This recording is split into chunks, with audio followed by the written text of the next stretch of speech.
ओम नमः शिवाय। भारत माता ಶಿವಶಕ್ತಿ ಅವತಾರ್ ಸತ್ಯ ಗೀತಾ ಮುರಳಿ. ಓಂ ಪಿತಾಶ್ರೀ ಶಿವ ತಂದೆಯ ನೆನಪಿದೆಯೇ?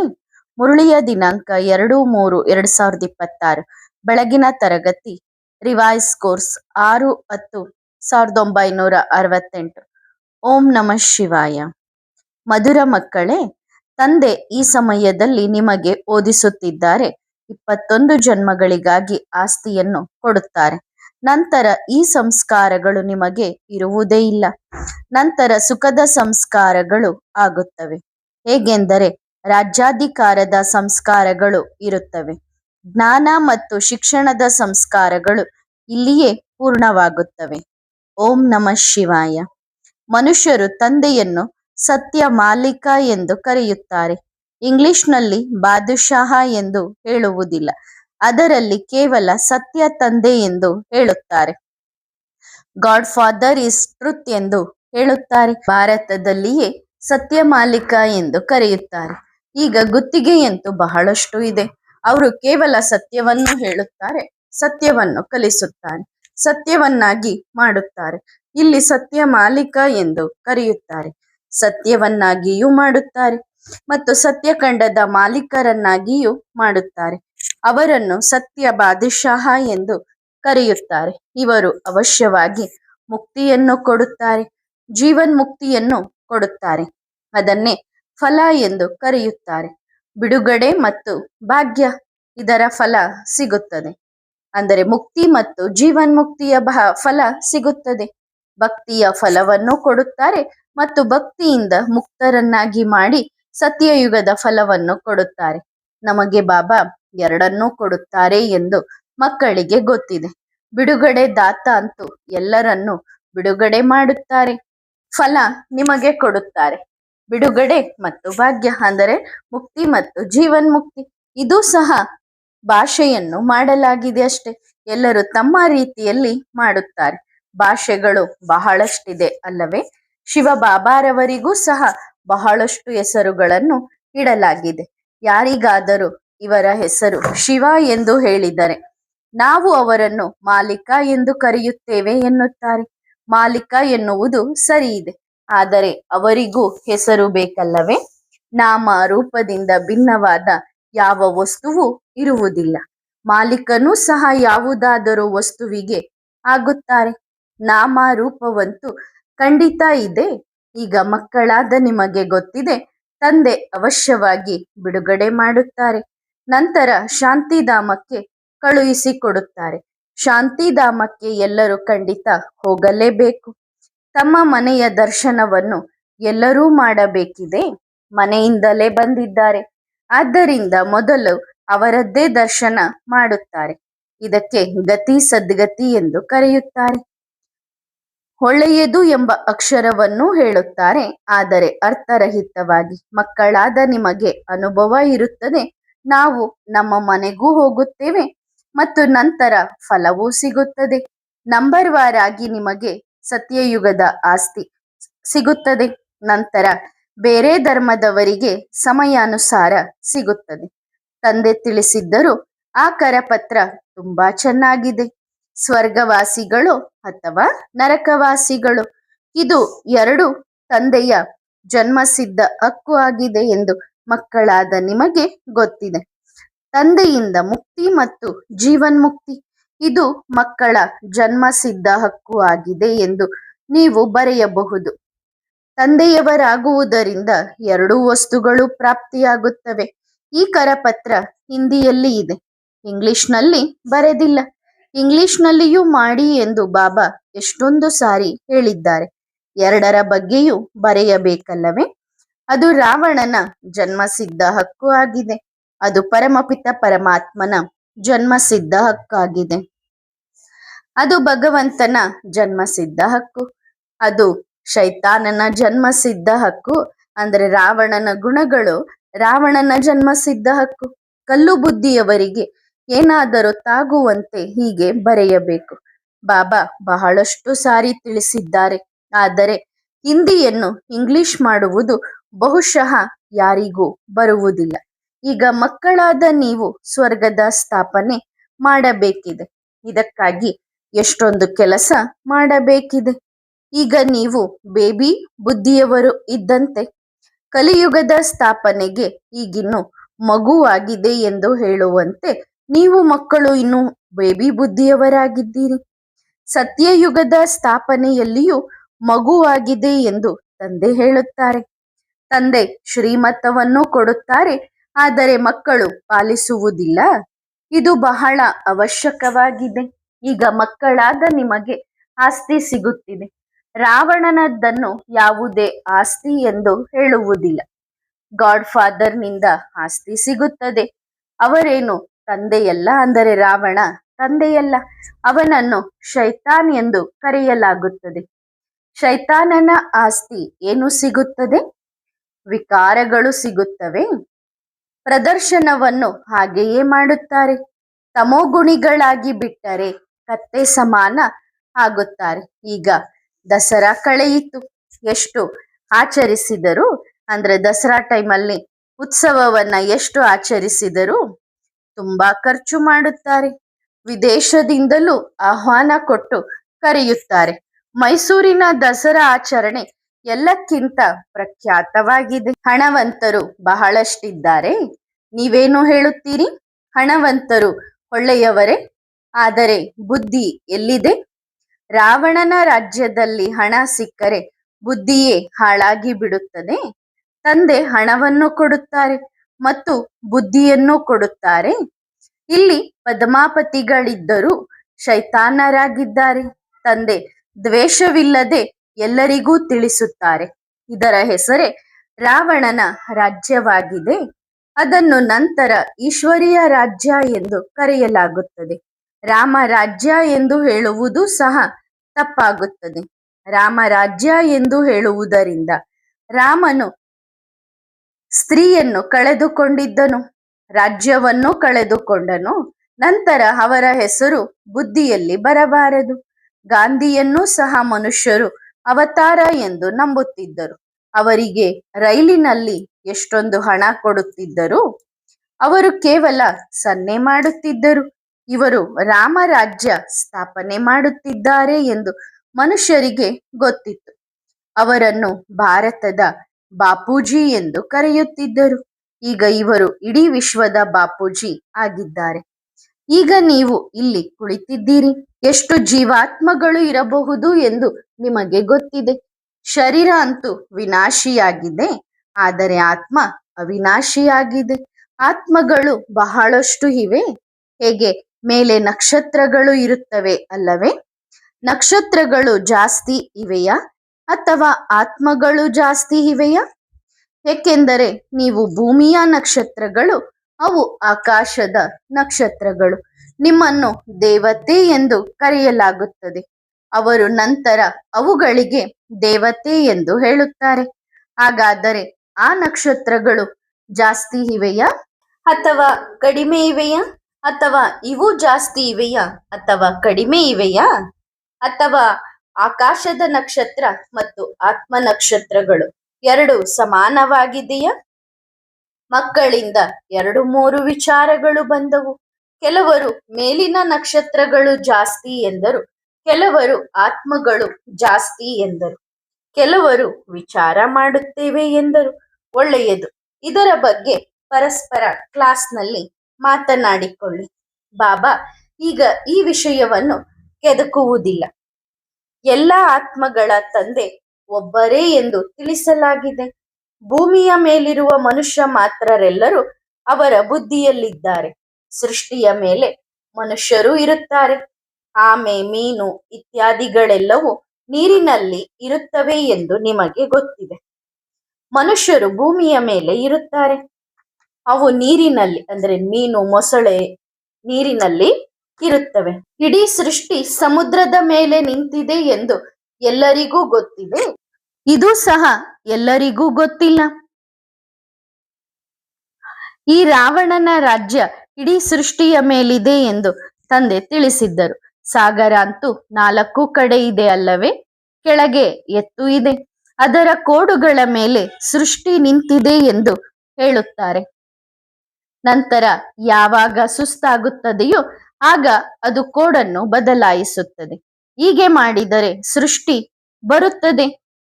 ಹೀಗೆ ಮಾಡುವುದರಿಂದ ಅಂದರೆ ಆ ಕೋಡನ್ನು ಬದಲಾಯಿಸುವುದರಿಂದ ಸೃಷ್ಟಿ ವಿನಾಶವಾಗುತ್ತದೆ ಎಂದು ಹೇಳುತ್ತಾರೆ.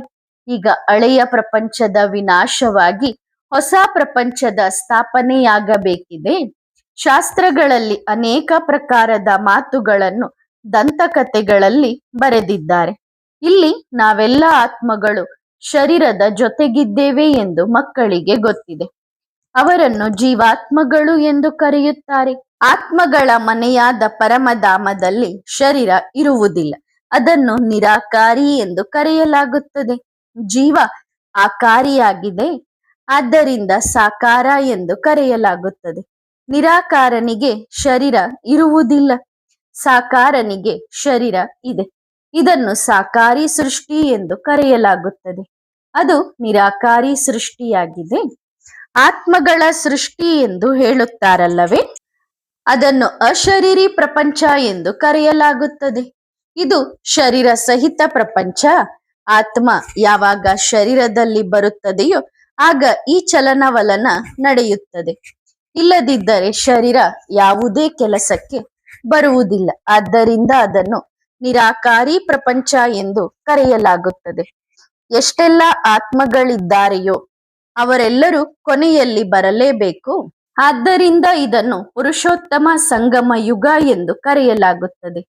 ಎಲ್ಲ ಆತ್ಮಗಳು ಯಾವಾಗ ಇಲ್ಲಿಗೆ ಬಂದು ಬಿಡುತ್ತಾರೋ ಆಗ ಅಲ್ಲಿ ಒಬ್ಬರೂ ಉಳಿಯುವುದಿಲ್ಲ. ಅಲ್ಲಿ ಯಾವಾಗ ಸಂಪೂರ್ಣ ಖಾಲಿಯಾಗುತ್ತದೆಯೋ ಆಗ ಎಲ್ಲರೂ ಇಲ್ಲಿಗೆ ಬಂದು ಬಿಡುತ್ತಾರೆ. ನೀವೆಲ್ಲರೂ ನಂಬರ್ ವಾರ್ ಪುರುಷಾರ್ಥದ ಅನುಸಾರ ಸಂಸ್ಕಾರಗಳನ್ನು ತೆಗೆದುಕೊಂಡು ಹೋಗುತ್ತೀರಿ. ಕೆಲವರು ಜ್ಞಾನದ ಸಂಸ್ಕಾರ ತೆಗೆದುಕೊಂಡು ಹೋಗುತ್ತಾರೆ, ಕೆಲವರು ಪವಿತ್ರತೆಯ ಸಂಸ್ಕಾರ ತೆಗೆದುಕೊಂಡು ಹೋಗುತ್ತಾರೆ. ಬರುವುದಂತೂ ಮತ್ತೆ ಇಲ್ಲಿಗೆ, ಆದರೆ ಮೊದಲು ಮನೆಗೆ ಹೋಗಬೇಕಲ್ಲವೇ?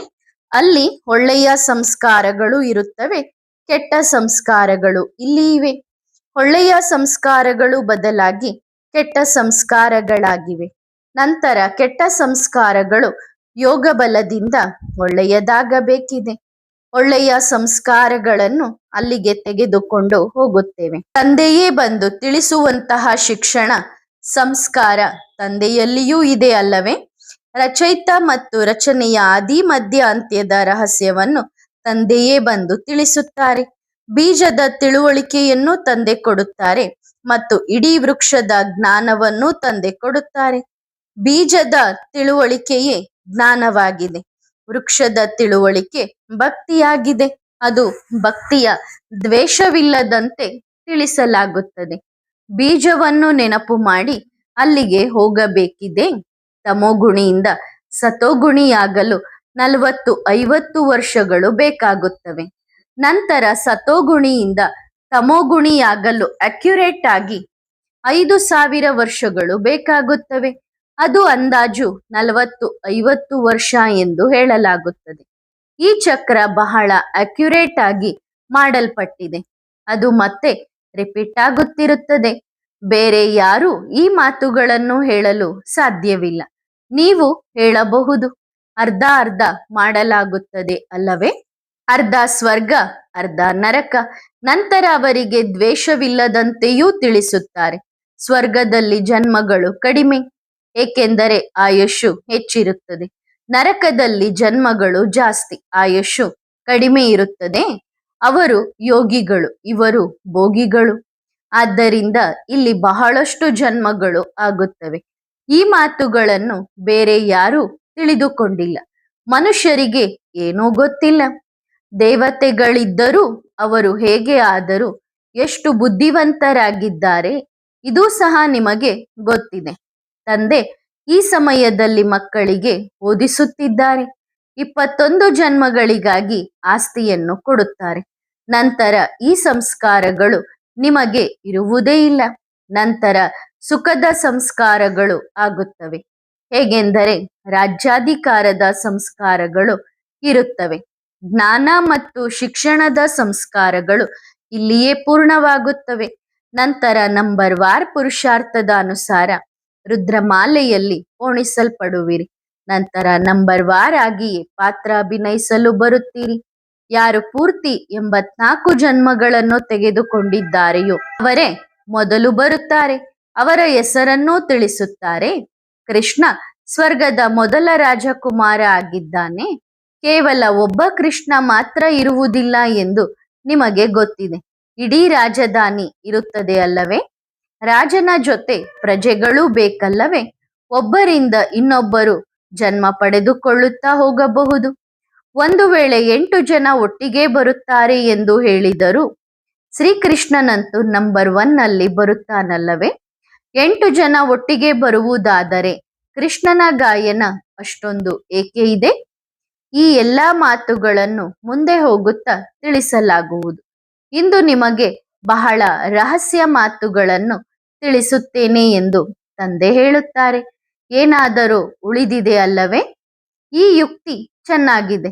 ಯಾವ ವಿಷಯದಲ್ಲಿ ಅರ್ಥವಾಗುವುದಿಲ್ಲವೋ ಆಗ ನಮ್ಮ ಅಕ್ಕವರು ಉತ್ತರ ಕೊಡುತ್ತಾರೆ ಎಂದು ಹೇಳಿ, ಅಥವಾ ಈಗಿನ್ನು ಬಾಬಾ ಇದರ ಬಗ್ಗೆ ತಿಳಿಸಿಲ್ಲ ಎಂದು ಹೇಳಬೇಕು. ದಿನ ಪ್ರತಿದಿನ ಗುಹ್ಯಾತಿ ಗುಹ್ಯ ವಿಷಯಗಳನ್ನು ತಂದೆ ತಿಳಿಸುತ್ತಿರುತ್ತಾರೆ. ಈ ರೀತಿ ಹೇಳುವುದರಲ್ಲಿ ನಾಚಿಕೆಯ ವಿಷಯವಿಲ್ಲ. ಗುಹ್ಯಾತಿ ಗುಹ್ಯ ಪಾಯಿಂಟ್ಸ್ ತಿಳಿಸಿದಾಗ ನಿಮಗೆ ಕೇಳಿ ಬಹಳ ಖುಷಿಯಾಗುತ್ತದೆ. ಕೊನೆಯಲ್ಲಿ ಮನ್ಮನಾಭವ ಎಂದು ಹೇಳುತ್ತಾರೆ. ಮಧ್ಯಾಜೀಭವ ಎಂಬ ಅಕ್ಷರವನ್ನೂ ಸಹ ಶಾಸ್ತ್ರ ಬರೆದವರು ಬರೆದಿದ್ದಾರೆ. ಅವಶ್ಯಕತೆ ಇಲ್ಲ. ಮಗು ತಂದೆಯವರಾದರು ಮತ್ತು ಬೇಹದ್ದಿನ ಸುಖ ಸಿಕ್ಕಿತು. ಇದರಲ್ಲಿ ಮನ್ಸ ವಾಚ ಕರ್ಮಣ ಪವಿತ್ರತೆ ಅವಶ್ಯವಾಗಿ ಬೇಕು. ಇವರಿಗೆ ಯಾವಾಗಲೋ ಆಸ್ತಿ ಸಿಕ್ಕಿದೆ ಅಲ್ಲವೇ? ಇವರು ಮೊದಲ ನಂಬರ್ನಲ್ಲಿದ್ದಾರೆ. ಇವರದ್ದೇ ಪೂಜೆ ನಡೆಯುತ್ತದೆ. ನಮ್ಮಲ್ಲಿ ಅಂತಹ ಯಾವುದಾದರೂ ಗುಣವಿದೆಯೇ ಎಂದು ನಿಮ್ಮಲ್ಲಿಯೂ ನೋಡಿಕೊಳ್ಳಿ. ಈಗ ಅವಗುಣಗಳೇ ಇವೆ ಅಲ್ಲವೇ? ತಮ್ಮ ಅವಗುಣಗಳ ಬಗ್ಗೆಯೂ ಯಾರಿಗೂ ಗೊತ್ತಿಲ್ಲ. ಈಗ ನೀವು ತಂದೆಯ ಮಕ್ಕಳಾಗಿದ್ದೀರಿ ಎಂದ ಮೇಲೆ ಅವಶ್ಯವಾಗಿ ಬದಲಾವಣೆ ಆಗಲೇಬೇಕು. ತಂದೆ ಬುದ್ಧಿಯ ಬೀಗವನ್ನು ತೆರೆದಿದ್ದಾರೆ. ಬ್ರಹ್ಮ ಮತ್ತು ವಿಷ್ಣುವಿನ ರಹಸ್ಯವನ್ನು ತಿಳಿಸಲಾಗಿದೆ. ಇವರು ಪತಿತ, ಅವರು ಪಾವನ. ದತ್ತು ತೆಗೆದುಕೊಳ್ಳುವುದು ಈ ಪುರುಷೋತ್ತಮ ಸಂಗಮ ಯುಗದಲ್ಲಿಯೇ ನಡೆಯುತ್ತದೆ. ಪ್ರಜಾಪಿತ ಬ್ರಹ್ಮ ಇದ್ದಾಗ ಮಾತ್ರ ದತ್ತು ತೆಗೆದುಕೊಳ್ಳುವುದು ನಡೆಯುತ್ತದೆ. ಸತ್ಯಯುಗದಲ್ಲಿ ನಡೆಯುವುದೇ ಇಲ್ಲ. ಇಲ್ಲಿಯೂ ಯಾರಿಗಾದರೂ ಮಕ್ಕಳಿಲ್ಲದಿದ್ದರೆ ದತ್ತು ತೆಗೆದುಕೊಳ್ಳುತ್ತಾರೆ ಅಲ್ಲವೇ? ಪ್ರಜಾಪಿತ ಬ್ರಹ್ಮನಿಗೂ ಸಹ ಅವಶ್ಯವಾಗಿ ಬ್ರಾಹ್ಮಣ ಮಕ್ಕಳೇ ಬೇಕು. ಇವರು ಮುಖವಂಶಾವಳಿ, ಅವರು ಕೂಕವಂಶಾವಳಿ ಆಗಿರುತ್ತಾರೆ. ಬ್ರಹ್ಮ ಅಂತೂ ಪ್ರಸಿದ್ಧಿಯಾಗಿದ್ದಾರೆ ಅಲ್ಲವೇ? ಇವರ ಸರ್ನೇಮ್ ಸಹ ಬೇಹದ್ದಿನದ್ದಾಗಿದೆ. ಪ್ರಜಾಪಿತ ಬ್ರಹ್ಮ ಆದಿ ದೇವ ಎಂದು ಎಲ್ಲರೂ ತಿಳಿದುಕೊಂಡಿದ್ದಾರೆ. ಇವರನ್ನು ಗ್ರೇಟ್ ಗ್ರೇಟ್ ಗ್ರ್ಯಾಂಡ್ ಫಾದರ್ ಎಂದು ಕರೆಯಲಾಗುತ್ತದೆ. ಇದು ಬೇಹದ್ದಿನ ಸರ್ನೇಮ್ ಆಗಿದೆ. ಉಳಿದವುಗಳೆಲ್ಲ ಹದ್ದಿನ ಸರ್ನೇಮ್ಗಳಾಗುತ್ತವೆ. ಆದ್ದರಿಂದ ತಂದೆ ತಿಳಿಸುತ್ತಾರೆ, ಭಾರತ ಅತಿ ದೊಡ್ಡ ತೀರ್ಥಕ್ಷೇತ್ರವಾಗಿದೆ. ಇಲ್ಲಿ ಬೇಹದ್ದಿನ ತಂದೆ ಬರುತ್ತಾರೆ ಎಂದು ಎಲ್ಲರಿಗೂ ಗೊತ್ತಿರಬೇಕು. ತಂದೆ ಇಡೀ ಭಾರತದಲ್ಲಿ ವಿರಾಜಮಾನರಾಗಿದ್ದಾರೆ ಎಂದಲ್ಲ. ಶಾಸ್ತ್ರಗಳಲ್ಲಿ ಮಗಧ ದೇಶ ಎಂದು ಬರೆಯಲಾಗಿದೆ. ಆದರೆ ಜ್ಞಾನ ಎಲ್ಲಿ ತಿಳಿಸಿದರು? ಅಬುವಿನಲ್ಲಿ ಹೇಗೆ ಬಂದರು? ದಿಲ್ವಾಡ ಮಂದಿರವೂ ಸಹ ಇಲ್ಲಿ ಸಂಪೂರ್ಣ ಸ್ಮಾರಕವಾಗಿದೆ. ಯಾರು ಇದನ್ನು ಕಟ್ಟಿದ್ದಾರೆಯೋ ಅವರ ಬುದ್ಧಿಯಲ್ಲಿ ಬಂತು ಮತ್ತು ಕಟ್ಟಿದರು. ಅಕ್ಯುರೇಟ್ ಮಾಡೆಲ್ ಅಂತೂ ಮಾಡಲು ಸಾಧ್ಯವಿಲ್ಲ. ತಂದೆ ಇಲ್ಲಿಯೇ ಬಂದು ಸರ್ವರ ಸದ್ಗತಿ ಮಾಡುತ್ತಾರೆ. ಮಗಧ ದೇಶದಲ್ಲಿ ಅಲ್ಲ, ಅದು ಪಾಕಿಸ್ತಾನ ಆಗಿತ್ತು. ಇದು ನಂತರ ನ ಪಾಕಿಸ್ತಾನವಾಗಿದೆ. ವಾಸ್ತವದಲ್ಲಿ ಪಾಕಿಸ್ತಾನ ಅಂದರೆ ಪವಿತ್ರ ಸ್ಥಾನ ಎಂದು ಸ್ವರ್ಗಕ್ಕೆ ಕರೆಯಲಾಗುತ್ತದೆ. ಪಾಕ್ ಅಂದರೆ ಪವಿತ್ರ ಮತ್ತು ನ ಪಾಕ್ ಅಪವಿತ್ರ. ಇದೆಲ್ಲ ನಾಟಕ ಮಾಡಲ್ಪಟ್ಟಿದೆ. ಮಧುರಾತಿ ಮಧುರ ಸಿಕ್ಕಿಲ್ಲದೆ ಮಕ್ಕಳೇ, ಆತ್ಮ ಪರಮಾತ್ಮ ಅಗಲಿ ಬಹಳ ಕಾಲ ಆಯಿತು. ಬಹಳ ಕಾಲದಿಂದ ಬೇರೆ ಬೇರೆಯಾಗಿದ್ದವರು. ಎಷ್ಟು ಕಾಲ? ಮತ್ತೆ ಸಿಕ್ಕಿದ್ದು ಯಾವಾಗ? ಸದ್ಗುರು ದಲ್ಲಾಳಿಯ ರೂಪದಲ್ಲಿ ಸಿಕ್ಕಾಗ ಸುಂದರ ಮೇಳವಾಯಿತು ಎಂದು ನಿಮಗೆ ಗೊತ್ತಿದೆ. ಗುರುಗಳು ಬಹಳಷ್ಟು ಜನರಿದ್ದಾರೆ ಅಲ್ಲವೇ? ಆದ್ದರಿಂದ ಸದ್ಗುರು ಎಂದು ಕರೆಯಲಾಗುತ್ತದೆ. ಸ್ತ್ರೀಗೆ ಯಾವಾಗ ಮದುವೆ ಮಾಡಿಸುತ್ತಾರೆಯೋ ಆಗಲೂ ಸಹ ಈ ಪತಿಯೇ ನಿನ್ನ ಗುರು, ಈಶ್ವರ, ಎಲ್ಲವೂ ಆಗಿದ್ದಾರೆ ಎಂದು ಹೇಳುತ್ತಾರೆ. ಪತಿಯು ಮೊಟ್ಟ ಮೊದಲು ಅಪವಿತ್ರರನ್ನಾಗಿ ಮಾಡುತ್ತಾರೆ. ಬಹಳ ವಿಜೃಂಭಣೆಯಿಂದ ಕೊಳಕಿನಲ್ಲಿ ಹೋಗುತ್ತಾರೆ. ಈಗೆಲ್ಲ ಪ್ರಪಂಚದಲ್ಲಿ ಬಹಳ ಕೊಳಕು ತುಂಬಿಕೊಂಡಿದೆ. ಈಗ ಮಕ್ಕಳಾದ ನೀವು ಹೂವಿನಂತೆ ಆಗಬೇಕು. ಮಕ್ಕಳಾದ ನೀವು ತಂದೆಯ ಜೊತೆ ಪಕ್ಕಾ ಹಸ್ತಲಾಘವ್ ಮಾಡಿಕೊಳ್ಳುತ್ತೀರಿ. ಹಾಗೆ ನೋಡಿದರೆ ಶಿವ ಜಯಂತಿಯ ಜೊತೆ ಜೊತೆಗೆ ರಕ್ಷಾಬಂಧನವೂ ಆಗಬೇಕು. ಗೀತಾ ಜಯಂತಿಯೂ ಆಗಬೇಕು. ಕೃಷ್ಣ ಜಯಂತಿ ಸ್ವಲ್ಪ ತಡವಾಗಿ ಆಗಬೇಕು. ಕೃಷ್ಣನ ಜನ್ಮ ಹೊಸ ಪ್ರಪಂಚದಲ್ಲಿ ಆಗುತ್ತದೆ ಅಲ್ಲವೇ? ಉಳಿದ ಹಬ್ಬಗಳೆಲ್ಲ ಈ ಸಮಯದ್ದಾಗಿದೆ. ರಾಮನವಮಿ ಯಾವಾಗ ಇತ್ತು ಎಂದು ಯಾರಾದರೂ ಹೇಳಬಲ್ಲರೇ? ಹೊಸ ಪ್ರಪಂಚದ 1250 ವರ್ಷಗಳ ನಂತರ ಎಂದು ನೀವು ಹೇಳುತ್ತೀರಿ. ಶಿವ ಜಯಂತಿ ಯಾವಾಗ? ಕೃಷ್ಣ ಜಯಂತಿ ಯಾವಾಗ? ರಾಮ ಜಯಂತಿ ಯಾವಾಗ ಆಯಿತು ಎನ್ನುವುದನ್ನು ಯಾರೂ ಹೇಳಲು ಸಾಧ್ಯವಿಲ್ಲ. ಈಗ ಮಕ್ಕಳಾದ ನೀವು ತಂದೆಯ ಮೂಲಕ ತಿಳಿದುಕೊಂಡಿದ್ದೀರಿ. ಅಕ್ಯುರೇಟ್ ಆಗಿ ಹೇಳಬಲ್ಲಿರಿ. ಅಂದರೆ ಇಡೀ ಪ್ರಪಂಚದ ಜೀವನ ಕಥೆಯನ್ನು ನೀವು ತಿಳಿಸಬಹುದು. ಲಕ್ಷಾಂತರ ವರ್ಷಗಳ ಮಾತನ್ನು ಯಾರೂ ತಿಳಿಸಲು ಸಾಧ್ಯವಿಲ್ಲ. ತಂದೆ ಎಷ್ಟೊಂದು ಒಳ್ಳೆಯ ಬೇಹದ್ದಿನ ಶಿಕ್ಷಣವನ್ನು ಓದಿಸುತ್ತಾರೆ. ಅದು ಕಲ್ಪದಲ್ಲಿ ಒಂದು ಸಾರಿ ಮಾತ್ರ.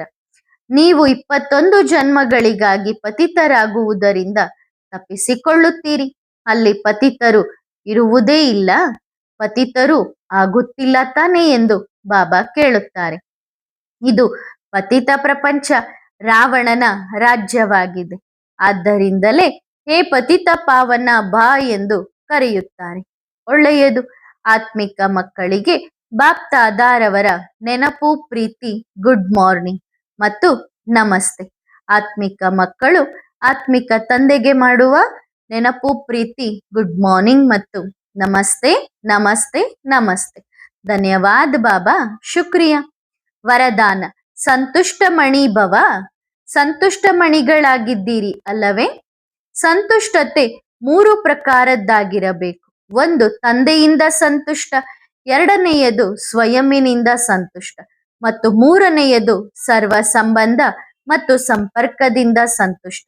ಇದರಲ್ಲಿ ಚೈತನ್ಯ ಆತ್ಮಗಳು ಮತ್ತು ಪ್ರಕೃತಿ ಎರಡೂ ಬಂದು ಬಿಡುತ್ತವೆ. ಇಂತಹ ಸಂತುಷ್ಟಮಣಿ ಆತ್ಮದ ಗುರುತು ಸದಾ ಪ್ರಸನ್ನ ಚಿತ್ತ ಮತ್ತು ಪ್ರತ್ಯಕ್ಷ ಫಲ. ಎಲ್ಲರಿಂದ ಪ್ರಶಂಸೆ ಸಿಗುತ್ತದೆ. ಒಳ್ಳೆಯದು. ಓಂ ನಮಃ ಶಿವಾಯ.